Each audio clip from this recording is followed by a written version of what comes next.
A Norfolk man is spending decades in prison for a crime someone else has admitted to. And investigator Jessica LARCHE has the story you'll see only on 3. Time again, I admit it. To this day, I admit it. For 21 years, GENO PAYNE has said he fired the gun in a 1993 drive-by shooting. No one killed, no one hurt. You admit to being the one that shot the gun that night? Yes, ma'am. I shot in the air, pow, pow, just to scare him, you know, let him know, and drove on by. But Bobbie MORMAN Jr.'s the one serving a 48-year prison sentence for the crime. I've been here for 21 years, to be August 5th.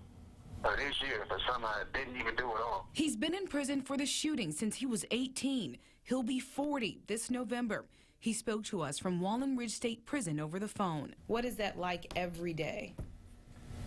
Real hard, sad, anger sometimes. And heartbreaking for his family. I can't text and hug my son. He done missed 21 years of his life. It's heartbreaking when we go to the prison and I have to leave him behind. I just want to take his hand and bring him home. But I can't do that. I know the truth. In a moment, we'll reveal why Bobbie's brother's whereabouts the night of the shooting may have contributed to his brother's conviction. Now, even Bobbie MORMAN will tell you he was no saint before all this. As a teen in the early 90s, he was convicted of having a gun on school property and attempted malicious wounding. He owned up to those crimes, but he's always said he had nothing to do with the crime that put him in prison. And so has his friend GENO. You're saying the wrong man has been locked up all these years? Yes, ma'am. Yes, ma'am. GENO was a teenager back then and admitted to the shooting at court hearings, the trial, even at Bobbie's sentencing. No one was shot, no one was hurt. No, it's just a little bit of gunplay. Bullets in the air. That's all it was. Not the jury, the courts, or authorities believed him. After you said in court that you were the one who shot the weapon, no investigation? Nope, I had never gotten charged. August 4th, 1993, corner of Ball and South Lakeland in Norfolk, 3 people in their teens and early 20s were sitting in front of this house. It was well after 9. A car with several people inside slowly drove by. They said they saw Bobbie, a known enemy of theirs, reach his arm out of the car and shoot at them. At the trial, Mike Altiveros, one of the so-called targets, said, "I figured it was Bobbie." He later said he got a good look at Bobbie's face. But when Bobbie's attorney asked, "Can you say under oath who fired the gun?" Altiveros said, "Not exactly." And everyone in the car with GENO that night testified that Bobbie was never with them. They confused me with him. Including Bobbie's brother, Tony. I was sitting forward, and I felt somebody, behind the seat, reach their hand out, shot in the air. And that was GENO?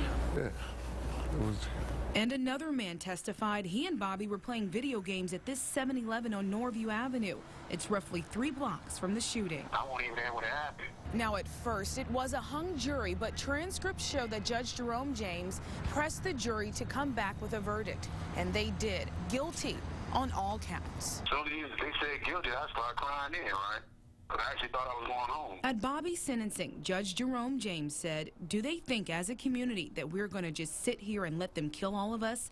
I mean, do they think that? I mean, really?"